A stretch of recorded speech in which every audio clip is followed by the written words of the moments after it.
Avez-vous déjà ressenti ces papillons dans votre estomac en entrant dans une pièce pleine de personnes inconnues, comme si chaque regard était braqué sur vous?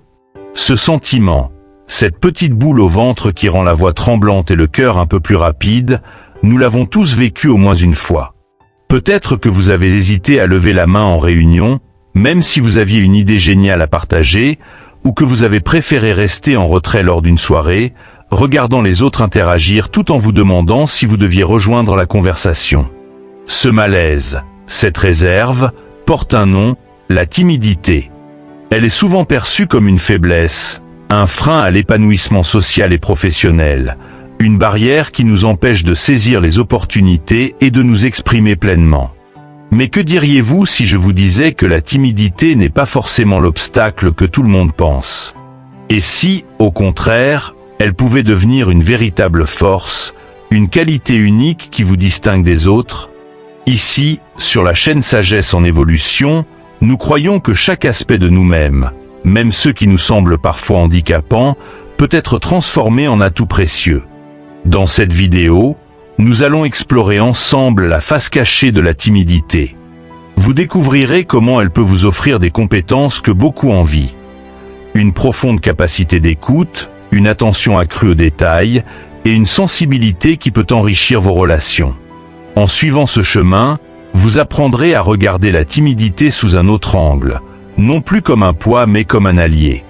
Rassurez-vous, il ne s'agit pas de vous transformer du jour au lendemain en un orateur charismatique et extraverti. Non, l'objectif est plus subtil. C'est d'apprendre à utiliser ce qui vous rend unique pour mieux vous épanouir, que ce soit dans vos relations personnelles ou dans votre carrière. Mais pour cela, il faut rester avec nous jusqu'à la fin de cette vidéo.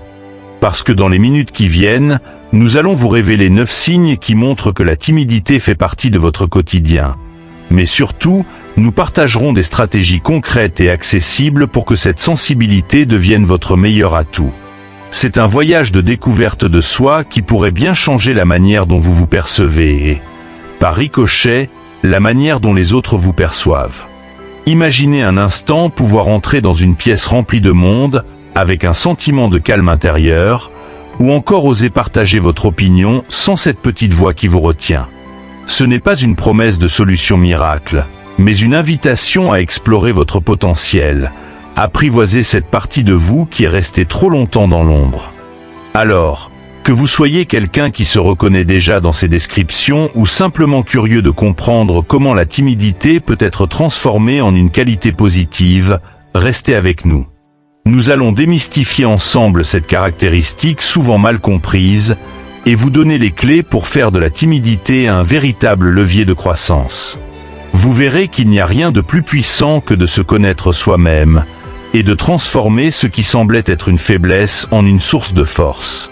Préparez-vous, car le voyage commence ici, et je vous garantis qu'à la fin de cette vidéo, vous ne verrez plus jamais la timidité de la même façon. Restez jusqu'au bout, car chaque minute pourrait bien être celle qui changera votre perspective. C'est parti pour un voyage vers une version de vous-même, plus confiante, plus équilibrée, et prête à affronter le monde avec une nouvelle vision.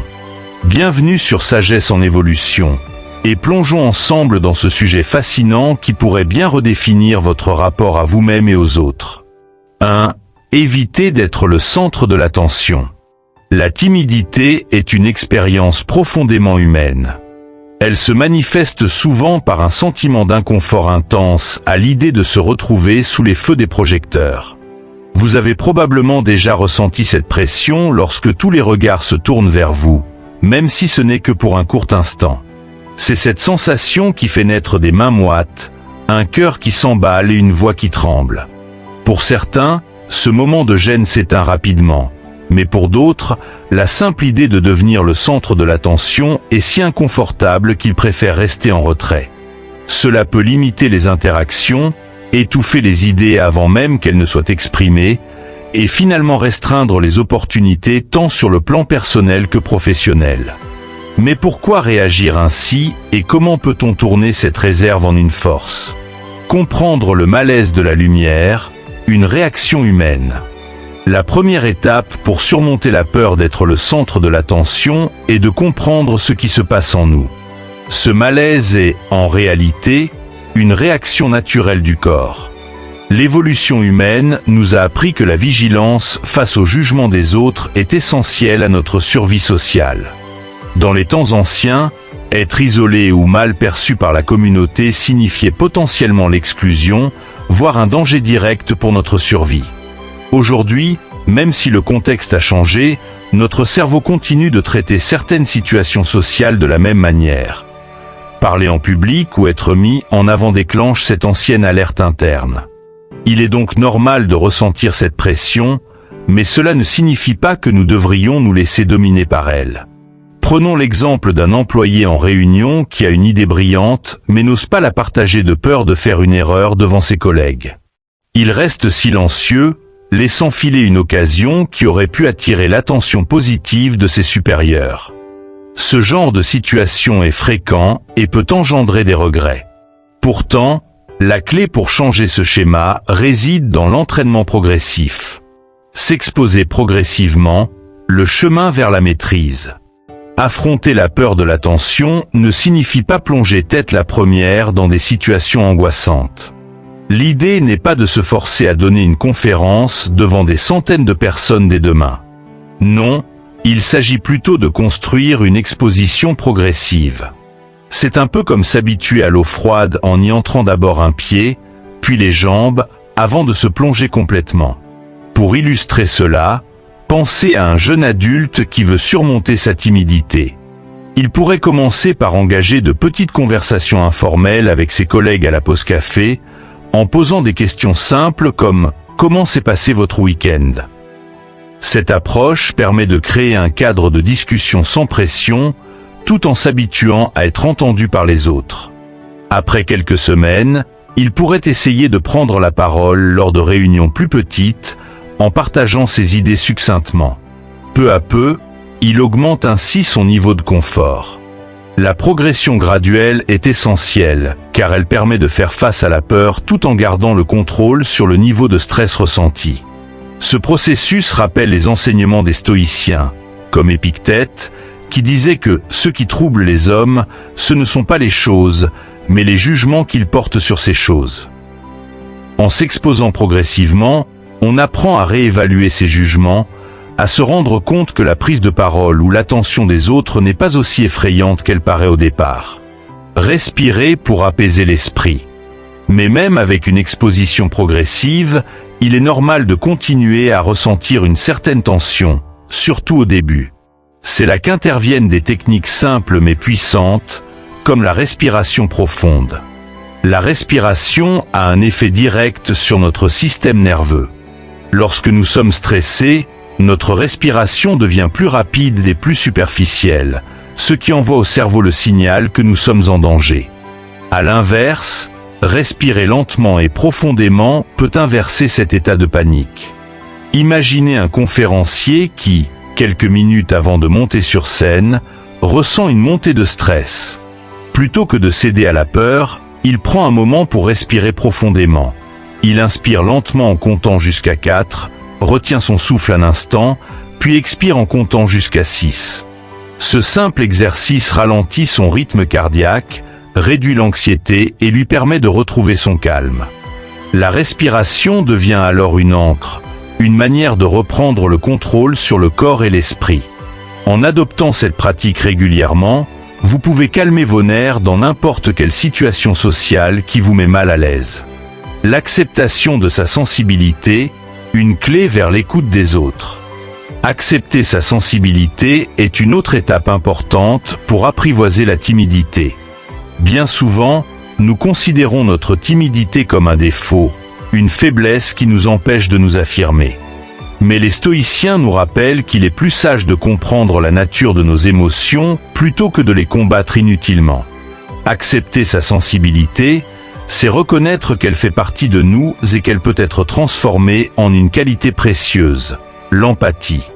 Être timide signifie souvent être attentif aux réactions des autres, être sensible à leurs besoins et à leurs sentiments. Cela peut se traduire par une capacité d'écoute particulièrement développée. Prenons l'exemple d'un manager discret qui préfère écouter plutôt que de monopoliser la parole lors des réunions. Ce manager a une capacité à observer les dynamiques de groupe, à remarquer les non-dits et les tensions cachées, ce qui en fait une personne à l'écoute de son équipe. Cette qualité peut faire la différence dans un monde où beaucoup cherchent à se faire entendre sans toujours écouter. En faisant de cette sensibilité une force, la personne timide peut devenir un véritable atout dans les relations interpersonnelles. Transition vers la prochaine étape, de l'écoute à l'action. Lorsque vous commencez à voir la timidité non pas comme un frein, mais comme une source de profondeur, vous réalisez que la véritable force réside dans l'équilibre entre l'écoute et l'action. Il est essentiel de progresser par petits pas, de maîtriser sa respiration et d'embrasser sa nature attentive. Ce chemin de transformation ne se fait pas en un jour, mais chaque pas en avant est une victoire sur soi-même. Dans la partie suivante, nous verrons comment cette tendance à rester en retrait se manifeste aussi dans les conversations avec des inconnus. Aborder les autres peut sembler un obstacle insurmontable, mais il existe des moyens de surmonter cette appréhension. Restez avec nous, car nous allons explorer ensemble des stratégies concrètes pour créer des liens même lorsque la timidité semble tout contrôler. Partie 2, la peur des conversations avec des inconnus.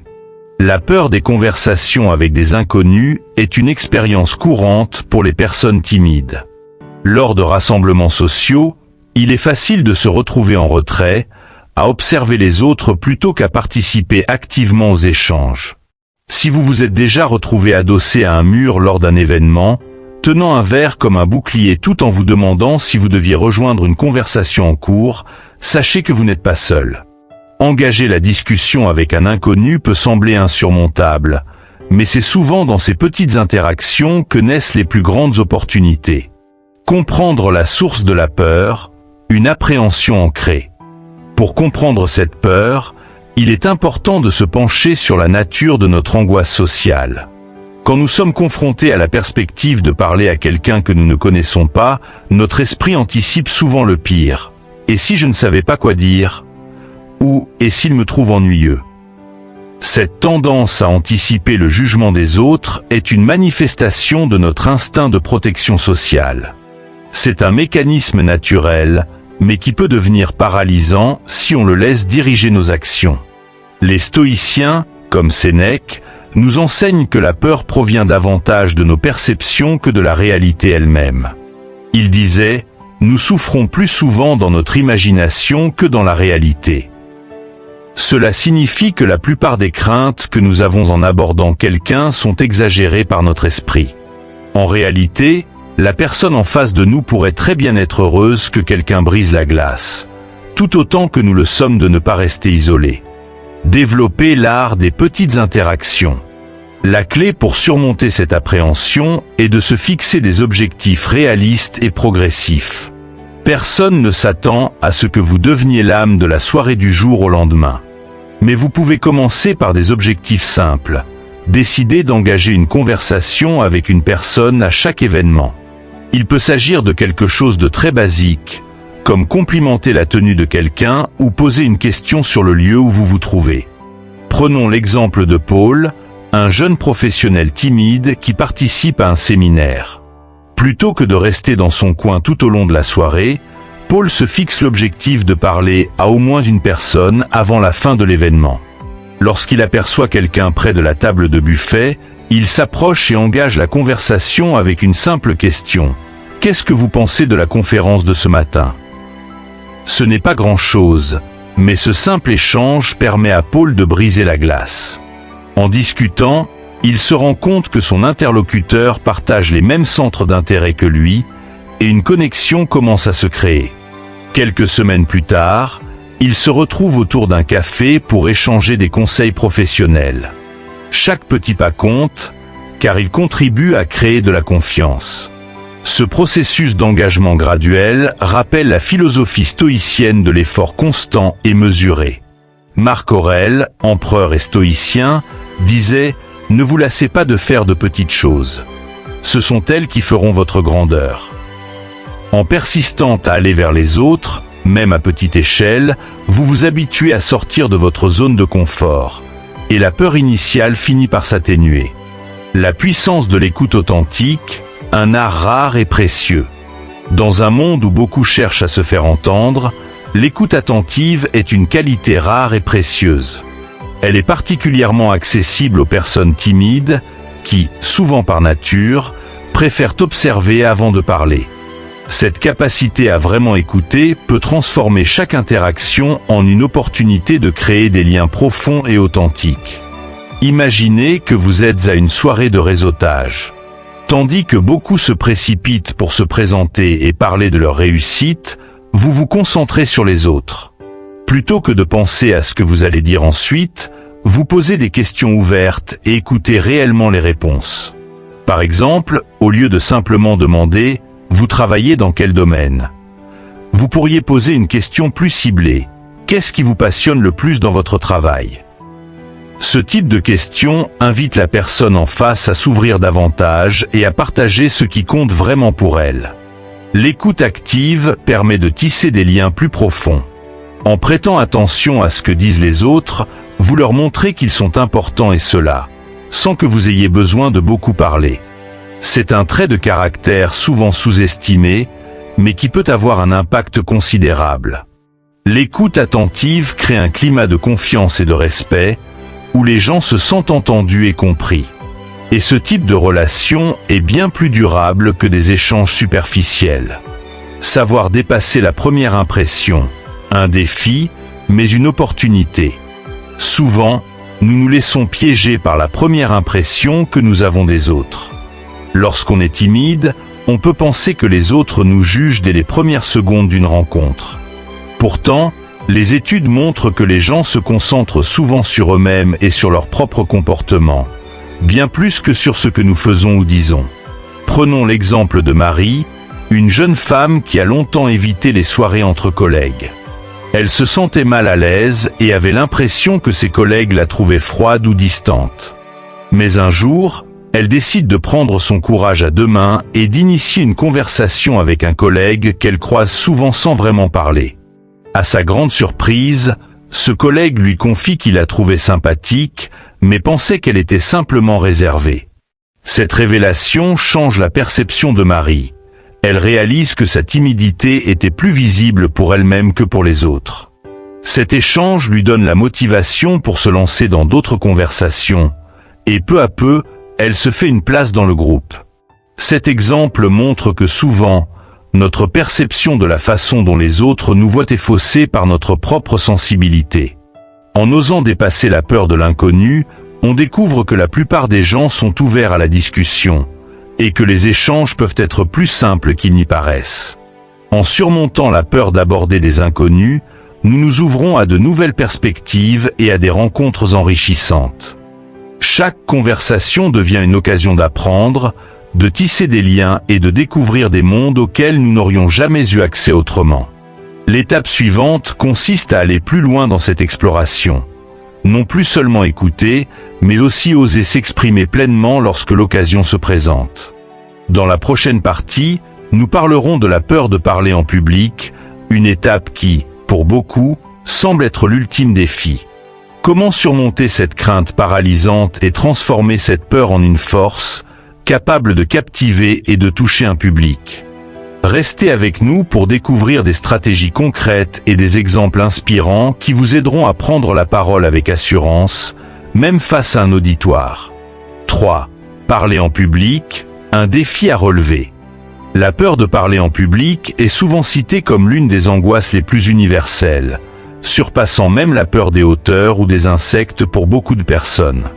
Si l'idée de se tenir debout devant un groupe, qu'il soit de 5 ou 50 personnes, vous fait ressentir un nœud dans l'estomac, vous n'êtes absolument pas seul. C'est une appréhension qui touche des millions de gens, et même des professionnels aguerris peuvent être submergés par une montée de stress avant de s'adresser à une audience.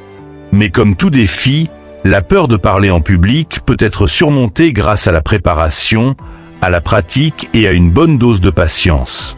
Comprendre la peur de parler en public, un mécanisme naturel. Pour commencer à surmonter cette peur, il est utile de comprendre pourquoi elle se manifeste avec autant d'intensité.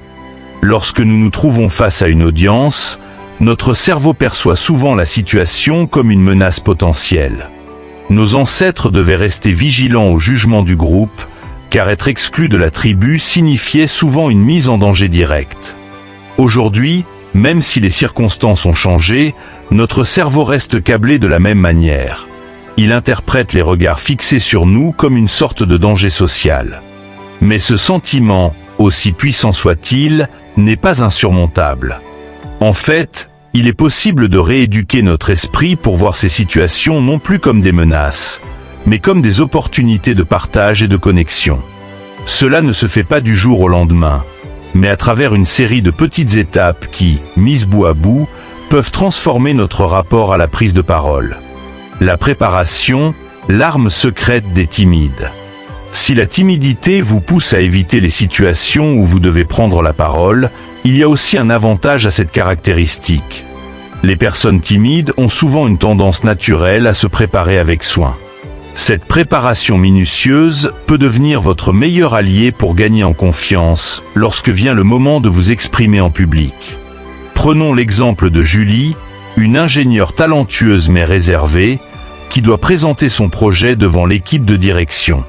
La veille de la présentation, elle passe des heures à préparer son intervention, à répéter devant son miroir, à chronométrer chaque partie de son discours. Elle imagine les questions que l'on pourrait lui poser et réfléchit aux réponses les plus pertinentes. Ce travail de préparation l'aide à visualiser sa prestation, à anticiper les éventuelles difficultés et, surtout, à se sentir prête le moment venu. Cette préparation méticuleuse transforme Julie. Le jour de la présentation, même si elle ressent encore cette boule au ventre au moment de prendre la parole, elle sait qu'elle maîtrise son sujet. Son discours est structuré, ses idées sont claires et son message passe avec impact. La préparation lui permet non seulement de surmonter son stress, mais aussi de marquer les esprits par la qualité de son intervention. Le pouvoir de la répétition, un entraînement progressif. En plus de la préparation, la pratique régulière est essentielle pour apprivoiser la peur de parler en public. Si vous êtes novice en matière de prise de parole, commencez petit. Par exemple, entraînez-vous à parler seul devant un miroir, comme Julie l'a fait, pour observer vos expressions faciales et ajuster votre gestuelle. Cela peut sembler simple, mais c'est un premier pas crucial pour devenir plus à l'aise avec vous-même en situation de communication. Ensuite, vous pouvez élargir votre cercle d'audience. Parlez devant des amis proches, des membres de votre famille ou même un groupe de collègues de confiance. Choisissez des sujets simples qui vous tiennent à cœur et sur lesquels vous vous sentez à l'aise. Demandez-leur de vous donner un retour sincère sur ce qui a bien fonctionné et sur les points à améliorer. Un exemple courant est celui des clubs de prise de parole en public, comme les groupes de Toastmasters. Ces organisations offrent un cadre bienveillant pour pratiquer l'art oratoire, et elles sont remplies de personnes qui, comme vous, cherchent à dépasser leur peur de s'exprimer. Participer à ce genre de groupe permet de recevoir des critiques constructives tout en gagnant en aisance grâce à la pratique régulière. Chaque petite victoire renforce votre confiance et, à chaque fois, la peur s'atténue un peu plus. La visualisation positive, se voir réussir. Outre la préparation et la pratique, la visualisation positive est une technique puissante pour apprivoiser la peur de parler en public. Elle consiste à s'imaginer réussir sa prestation, à se représenter mentalement chaque étape de la prise de parole, depuis le moment où l'on monte sur scène jusqu'à celui où l'on reçoit les applaudissements. Imaginez-vous dans la situation suivante. Vous devez intervenir lors d'une réunion importante. Avant de vous y rendre, vous prenez un moment pour fermer les yeux et visualiser la scène. Vous vous voyez entrer dans la salle avec assurance, vos notes en main, le visage détendu. Vous vous imaginez en train de parler d'une voix claire, regardant votre audience avec assurance, voyant les regards attentifs et intéressés. Vous vous représentez la satisfaction que vous ressentez en terminant votre discours, sachant que vous avez partagé votre message de manière efficace. Cette visualisation aide votre cerveau à intégrer la scène comme une expérience positive, ce qui réduit la sensation de nouveauté et par conséquent, l'anxiété. Le stoïcisme enseigne l'importance de préparer notre esprit aux défis futurs, et la visualisation positive est une forme de préparation mentale qui s'inscrit parfaitement dans cette philosophie. S'appuyer sur ses forces, la puissance de l'authenticité. Les personnes timides, lorsqu'elles prennent la parole en public, ont souvent un atout caché, leur authenticité. Contrairement à ceux qui cherchent à briller à tout prix, les timides se concentrent souvent sur le contenu de leur message plutôt que sur leur image. Cette authenticité est précieuse, car elle crée une connexion sincère avec l'audience. Imaginez un conférencier qui, au lieu de se lancer dans un discours flamboyant, commence par admettre humblement « Je suis un peu nerveux aujourd'hui, mais ce que j'ai à partager me tient à cœur ». Cette simple phrase peut faire toute la différence.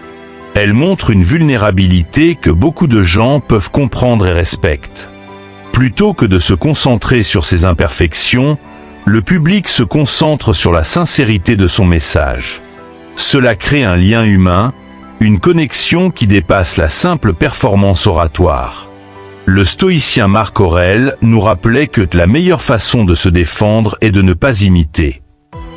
Cela signifie qu'il est inutile de chercher à jouer un rôle qui n'est pas le nôtre.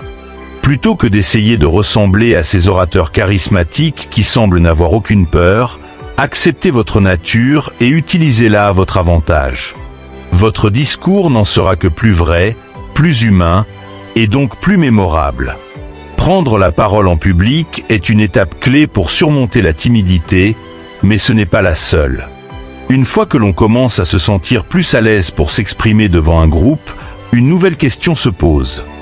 Comment faire entendre sa voix de manière régulière, notamment dans les réunions et les discussions de groupe? Il s'agit maintenant de participer activement aux échanges, d'oser défendre ses idées, même lorsque l'on n'est pas d'accord.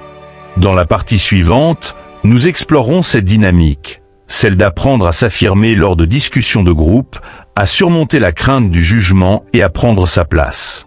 Restez avec nous pour découvrir comment continuer à transformer la timidité en une force et à faire de votre voix une véritable source d'influence. Partie 4. Exprimer ses idées dans les réunions. L'un des défis les plus courants pour les personnes timides est d'oser exprimer leurs idées dans des réunions, qu'elles soient professionnelles ou informelles. Vous avez peut-être déjà ressenti ce sentiment de frustration lorsque vous avez une pensée pertinente, une suggestion constructive ou une question importante, mais que vous préférez rester silencieux. Vous hésitez, de peur d'être mal compris, de ne pas être suffisamment clair, ou même d'être jugé pour ce que vous allez dire. Ce silence auto-imposé peut pourtant devenir un frein à votre développement personnel et professionnel. Pourtant, avec de la pratique et une bonne dose de préparation, il est tout à fait possible de surmonter cette réticence et de faire entendre votre voix. L'importance de s'exprimer. Pourquoi vos idées comptent? Dans un environnement professionnel, rester silencieux alors que l'on a une contribution à faire peut représenter une véritable occasion manquée. Que ce soit pour suggérer une amélioration de processus, proposer une nouvelle idée ou simplement partager un retour d'expérience, votre point de vue est unique. Et c'est souvent cette perspective nouvelle qui peut apporter une solution à un problème ou permettre de voir une situation sous un autre angle. Ne pas partager ses idées, c'est comme priver un groupe de cette richesse. Il est donc essentiel de réaliser que vos contributions ont de la valeur et qu'elles méritent d'être entendues. Prenons l'exemple de Claire, une développeuse talentueuse qui travaille au sein d'une grande entreprise technologique. Lors des réunions de son équipe, elle reste souvent silencieuse, convaincue que ses collègues plus expérimentés sauront mieux formuler leurs idées. Mais un jour, face à une discussion sur un problème technique, elle décide de prendre la parole. Elle expose son point de vue, propose une approche différente pour résoudre le problème, et à sa grande surprise, son idée est accueillie positivement. Ses collègues l'apprécient pour sa perspective, et son manager lui confie même la responsabilité de mettre en œuvre la solution proposée. À partir de ce moment, Claire réalise que sa voix peut faire la différence et décide de s'exprimer plus fréquemment. Préparation et pratique, la clé pour gagner en assurance. Pour ceux qui éprouvent des difficultés à prendre la parole en réunion, la préparation est une alliée précieuse. En anticipant les sujets de discussion et en préparant mentalement ce que vous pourriez dire, vous vous armez contre la nervosité qui vous pousse au silence. Avant une réunion, prenez le temps de noter les points sur lesquels vous aimeriez intervenir. Pensez à formuler vos idées de manière concise et directe. Plus vous aurez clarifié votre pensée à l'avance, plus il vous sera facile de la partager au moment venu. La préparation peut aussi inclure des exercices de visualisation, une technique qui consiste à s'imaginer en train de parler avec assurance. Visualisez-vous prenant la parole dans la réunion, imaginez la réaction positive de vos collègues et ressentez le soulagement de partager votre idée. Cela peut sembler anodin, mais le cerveau répond souvent très bien à ce type de préparation mentale, et cela peut grandement réduire l'anxiété. Un autre exercice efficace consiste à répéter ce que vous allez dire à voix haute, seul ou avec des proches. Ce type de répétition vous permet de prendre conscience de votre propre voix et de vous habituer à articuler vos idées à haute voix. Il ne s'agit pas de réciter un discours préparé mot pour mot, mais plutôt de se familiariser avec les mots et les phrases que vous souhaitez utiliser, afin de ne pas vous sentir pris au dépourvu lorsque le moment se présente. Créer un environnement de confiance, commencez petit. Pour dépasser la peur de s'exprimer en groupe, il est souvent plus facile de commencer dans des environnements où vous vous sentez à l'aise. Si vous avez du mal à intervenir dans des réunions formelles, commencez par échanger vos idées dans des discussions plus décontractées, comme lors des pauses café avec des collègues ou lors de réunions informelles. Ces espaces de discussion sont souvent moins intimidants, et vous pouvez y tester vos idées avant de les présenter à un plus grand groupe. Imaginez Pierre, un jeune employé dans une start-up.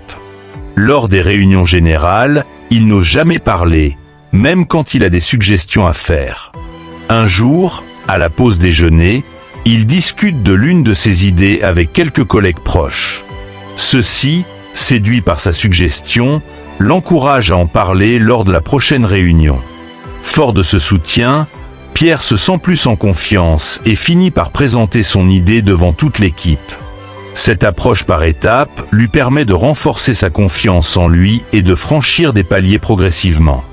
La clé est de créer un cercle de confiance où vous pouvez vous exprimer sans crainte de jugement. Une fois que vous vous sentirez à l'aise dans ces contextes, il sera plus facile de transposer cette assurance à des réunions plus formelles. L'impact des mots pesés.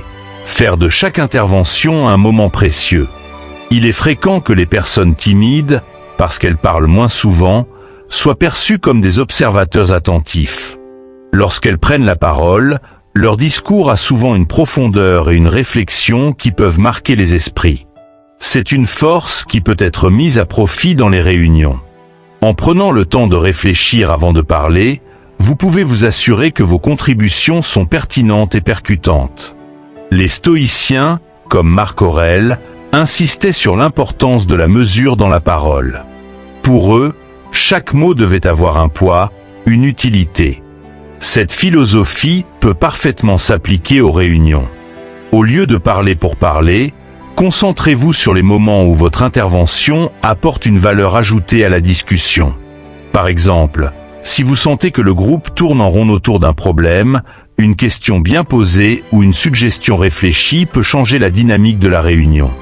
Cela ne signifie pas que vous devez attendre la perfection avant de parler. Au contraire, il est important de se rappeler que personne n'attend de vous une intervention parfaite. Ce qui compte, c'est la sincérité et la clarté de votre intention. Si vous prenez la parole avec l'envie d'apporter quelque chose de constructif, même une idée incomplète peut devenir le point de départ d'une réflexion collective. De l'expression à l'influence, bâtir sa place dans les discussions. En osant partager vos idées, vous découvrez peu à peu la capacité à influencer les discussions. Vous devenez non seulement un participant actif, mais aussi un acteur clé du groupe, capable de guider les échanges et de proposer de nouvelles perspectives. Cela peut grandement changer la manière dont vos collègues et vos supérieurs vous perçoivent. Par exemple, Une personne qui s'exprime régulièrement en réunion et propose des solutions devient souvent un interlocuteur de confiance. Les autres membres de l'équipe se tournent vers elle lorsqu'ils cherchent un avis ou un retour. De fil en aiguille, cette prise de parole régulière peut se traduire par des responsabilités accrues, une reconnaissance plus grande et des opportunités d'évolution professionnelle. Cela ne se fait pas du jour au lendemain, mais chaque contribution compte et l'effet cumulatif finit par faire la différence. Transition vers la prochaine étape, de l'influence à la gestion des conflits. Apprendre à s'exprimer dans les réunions est une étape cruciale pour surmonter la timidité. Cela vous permet de faire valoir vos idées, d'être reconnu pour votre réflexion et de jouer un rôle plus actif au sein de votre groupe. Mais une fois que vous commencez à prendre la parole, vous serez parfois confronté à des situations de désaccord ou de conflit. S'exprimer, c'est aussi accepter que tout le monde ne soit pas toujours d'accord avec vous. Dans la prochaine partie, nous verrons comment gérer ces situations de confrontation de manière constructive. Comment exprimer son point de vue sans céder face aux tensions, tout en restant fidèle à ses convictions. Restez avec nous pour découvrir des conseils pratiques pour naviguer dans ces eaux parfois troubles et faire de la gestion des conflits une compétence à part entière. 5. Éviter les conflits à tout prix. Éviter les conflits est un réflexe très répandu, surtout chez les personnes timides ou introverties. Pour beaucoup, l'idée même de se retrouver en désaccord ouvert avec quelqu'un suscite une véritable appréhension. La confrontation peut rapidement devenir source de stress, au point que l'on préfère céder ou se taire plutôt que d'affronter une discussion difficile. Si cela peut sembler être une stratégie de survie à court terme, cette tendance à éviter les désaccords peut avoir des conséquences plus profondes à long terme. Elle risque de nous faire passer au second plan, de compromettre nos besoins et nos envies, et de nous priver de nombreuses occasions de faire valoir notre point de vue. Pourquoi la confrontation fait-elle si peur ? La peur de la confrontation est avant tout une réaction instinctive à l'idée de rompre l'harmonie avec les autres. Nous sommes des êtres sociaux, et notre cerveau est programmé pour rechercher l'acceptation du groupe. Lorsqu'un désaccord surgit, il est souvent perçu comme une menace pour cette acceptation, une situation qui pourrait nous isoler. L'esprit anticipe le rejet, la colère, ou même l'éloignement de la part de l'autre. En conséquence, beaucoup choisissent de ne pas risquer la discorde, même si cela implique de réprimer leurs propres opinions ou besoins. Prenons l'exemple de Lucas, un jeune employé dans une entreprise où la pression est forte. Un jour, son manager lui demande de prendre en charge une nouvelle tâche qui dépasse largement ses heures de travail habituelles. Lucas se sent surchargé et sait qu'il ne pourra pas mener ce projet à bien sans sacrifier ses soirées. Mais au lieu de partager ses préoccupations, il accepte la tâche, de peur de décevoir son supérieur. À terme, il finit par accumuler de la frustration et du stress, ce qui affecte sa performance et son bien-être. Cette situation, qui aurait pu être évitée par une simple conversation honnête, est un exemple typique de ce que peut engendrer la peur de la confrontation. L'importance de s'affirmer, exprimer ses besoins pour éviter le ressentiment. Pour éviter ces situations de frustration, il est essentiel d'apprendre à s'affirmer sans pour autant adopter un ton agressif. La première étape consiste à exprimer ses sentiments de manière personnelle, en utilisant des phrases qui commencent par « je » plutôt que par « tu ». Cette approche, souvent appelée communication non violente, permet de parler de son ressenti sans accuser l'autre, ce qui désamorce une grande partie des tensions. Imaginez que vous êtes en réunion et que votre collègue a systématiquement tendance à interrompre vos interventions. Plutôt que de dire « tu ne me laisses jamais finir mes phrases », ce qui pourrait immédiatement créer une réaction défensive chez l'autre, vous pourriez dire « je me sens frustré lorsque je ne peux pas terminer ce que j'ai à dire ». Ce type de formulation change radicalement le ton de la conversation. Elle montre que vous partagez un sentiment personnel et non une attaque, ce qui ouvre la porte à une réponse plus empathique de la part de votre interlocuteur. Cette méthode d'expression a l'avantage de respecter à la fois vos besoins et ceux de l'autre. Elle permet de faire entendre votre voix tout en minimisant le risque de conflit ouvert. C'est une manière de vous affirmer sans entrer dans un rapport de force et de montrer que votre opinion mérite d'être entendue tout autant que celle de votre interlocuteur. Trouvez l'équilibre entre harmonie et affirmation de soi. Éviter les conflits à tout prix peut parfois conduire à une forme de soumission passive, où l'on finit par accepter des situations qui ne nous conviennent pas. Mais il ne s'agit pas pour autant de devenir quelqu'un de constamment en opposition. La sagesse, selon les principes stoïciens, réside dans l'équilibre. L'art de la communication assertive repose sur cette capacité à exprimer clairement ses limites tout en respectant celles des autres. Prenons l'exemple de Sophie, qui travaille au sein d'un département où les réunions sont souvent animées et où les opinions divergent régulièrement. Au début, elle avait tendance à rester en retrait pour ne pas risquer de créer des tensions. Mais avec le temps, elle a compris qu'en s'exprimant de manière posée et en partageant ses points de vue de façon respectueuse, elle pouvait influencer positivement les débats. Un jour, face à une décision qu'elle jugeait injuste pour son équipe, elle a dit « Je comprends que vous ayez une perspective différente, mais je pense que cette approche pourrait désavantager une partie de notre équipe. J'aimerais qu'on en discute pour trouver un compromis. » En adoptant ce ton, elle a pu défendre ses idées tout en favorisant une discussion constructive. Cet équilibre est la clé pour gagner le respect de ses pairs tout en maintenant un climat de collaboration. La capacité à dire non de manière respectueuse, à poser ses limites tout en gardant une attitude ouverte, est une compétence qui s'affine avec le temps et la pratique. Elle permet de se faire entendre sans que cela ne se transforme en une bataille de volonté. La médiation, une force insoupçonnée des personnes timides. L'aversion pour les conflits n'est pas qu'une faiblesse. Elle peut aussi être une force. Les personnes qui cherchent naturellement l'harmonie ont souvent une excellente capacité à écouter les deux parties d'un désaccord, à comprendre les motivations et les émotions en jeu et à trouver des terrains d'entente. Elles ont une sensibilité qui leur permet de détecter les tensions avant qu'elles ne dégénèrent et de proposer des solutions qui apaisent les esprits. Ce rôle de médiateur est précieux, tant dans le milieu professionnel que dans la vie personnelle. Imaginez un manager qui remarque que deux membres de son équipe ne s'entendent pas sur la manière de mener un projet.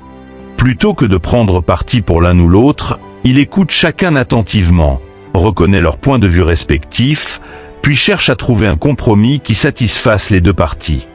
Sa capacité à rester neutre et à privilégier le dialogue fait de lui un leader respecté.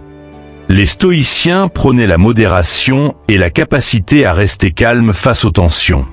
C'est une attitude qui peut faire de vous un véritable pilier dans un environnement de travail. Être celui ou celle qui apaise les conflits plutôt que de les amplifier est une qualité qui, loin de refléter une faiblesse, témoigne d'une force intérieure et d'un profond respect pour les autres. Oser la confrontation constructive, une voie vers le respect mutuel. Bien que l'évitement des conflits puisse parfois préserver une paix de surface, il est important de se rappeler qu'une confrontation bien menée peut renforcer les relations plutôt que de les affaiblir. En partageant honnêtement vos opinions et vos sentiments, même lorsqu'ils divergent de ceux des autres, vous montrez que vous respectez suffisamment votre interlocuteur pour être transparent avec lui. Et cette transparence, même si elle peut être inconfortable au début, est souvent perçue comme une marque de respect et de maturité. Il est utile de garder à l'esprit que la plupart des désaccords ne se transforment pas en disputes. Au contraire, un désaccord peut être l'occasion de mieux comprendre les besoins et les motivations de l'autre et d'ouvrir des discussions enrichissantes. Si un collègue exprime une critique ou une opposition à vos idées, cela peut aussi être une opportunité de renforcer votre propre position, de clarifier votre pensée et de développer des solutions plus robustes. De la gestion des conflits à l'autonomie émotionnelle. Savoir exprimer ses sentiments et ses limites sans craindre les désaccords est une compétence précieuse qui peut transformer votre manière de travailler et de vivre. Mais cette capacité à affronter les tensions et à créer des environnements de dialogue constructif repose sur une compétence encore plus fondamentale, l'autonomie émotionnelle. Dans la prochaine partie, Nous aborderons comment cette capacité à gérer les émotions, à ne pas laisser le regard ou le jugement des autres nous déstabiliser, peut devenir un levier pour surmonter les angoisses sociales. Restez avec nous pour découvrir comment renforcer votre confiance en vous et faire de chaque interaction un espace où vous vous sentez à votre place. La timidité ne définit pas qui vous êtes. Elle est une partie de vous, mais elle ne vous résume pas. Plutôt que de la voir comme une barrière qui freine votre épanouissement, il est possible de la transformer en un véritable allié, une source de force qui peut enrichir vos relations et vos interactions avec les autres. Elle vous offre une capacité d'écoute, une sensibilité aux émotions des autres et une perspective unique sur le monde. Loin d'être un défaut, cette sensibilité peut devenir une force précieuse dans un monde où beaucoup parlent mais peu écoutent réellement. En prenant le temps de comprendre vos propres réactions, en osant vous exposer progressivement et en apprenant à vous affirmer, vous pouvez renverser les perceptions habituelles sur la timidité. C'est un chemin de découverte de soi, un voyage vers une meilleure connaissance de votre nature profonde. À travers les étapes que nous avons explorées dans cette vidéo, depuis la capacité à s'exprimer en public jusqu'à la gestion des confrontations, vous avez pu voir comment chaque aspect de la timidité peut être transformé en une compétence utile. Apprendre à ne plus craindre le regard des autres, à surmonter les angoisses sociales et à prendre la parole avec confiance sont autant de progrès qui peuvent métamorphoser votre quotidien. Oui, la timidité peut vous faire hésiter à prendre la parole dans une réunion, à engager la conversation avec un inconnu ou à affronter un désaccord, mais en apprenant à accepter cette partie de vous, vous pouvez la maîtriser, plutôt que de la laisser vous contrôler. L'important, c'est de ne pas se juger trop durement, mais de faire preuve de patience envers soi-même. Les petites victoires, comme oser parler lors d'un échange informel, exprimer une idée devant un groupe ou gérer une situation de conflit avec calme, sont des étapes significatives. Elles vous montrent que, même si le chemin peut être semé d'embûches, chaque effort vous rapproche d'une version de vous-même plus épanouie et plus confiante. Comme l'enseignent les stoïciens, le contrôle de soi et la connaissance de ses propres émotions sont des clés essentielles pour affronter la vie avec sérénité. En transformant votre timidité en une force, vous devenez capable de naviguer à travers les situations sociales avec une meilleure maîtrise de vous-même et une plus grande ouverture aux autres. Alors, laissez la timidité être un allié et non un obstacle. Acceptez-la comme une part de vous, mais une part qui peut évoluer, qui peut s'adapter et qui peut vous révéler des trésors de profondeur et d'empathie. Vous découvrirez peut-être que votre réserve initiale vous permet de tisser des relations plus sincères, d'apporter une attention unique aux autres et de devenir une personne dont la parole, bien que mesurée, est toujours écoutée et respectée. Si cette vidéo vous a inspiré et vous a aidé à voir la timidité sous un nouvel angle, n'hésitez pas à la partager avec ceux qui pourraient en bénéficier. Cela pourrait être le point de départ de leur propre transformation. Et si vous êtes resté avec nous jusqu'à la fin, laissez un blindé de sagesse dans les commentaires pour nous le faire savoir. Cela nous montre que notre message résonne avec vous et nous encourage à continuer. Sur Sagesse en évolution, notre mission est de vous accompagner sur ce chemin de croissance personnelle. Alors pensez à aimer cette vidéo, à vous abonner à la chaîne et à cliquer sur la cloche de notification pour ne manquer aucune de nos prochaines vidéos. Merci pour votre soutien et à très bientôt pour de nouveaux sujets qui, nous l'espérons, continueront à nourrir votre réflexion et à enrichir votre parcours de développement personnel.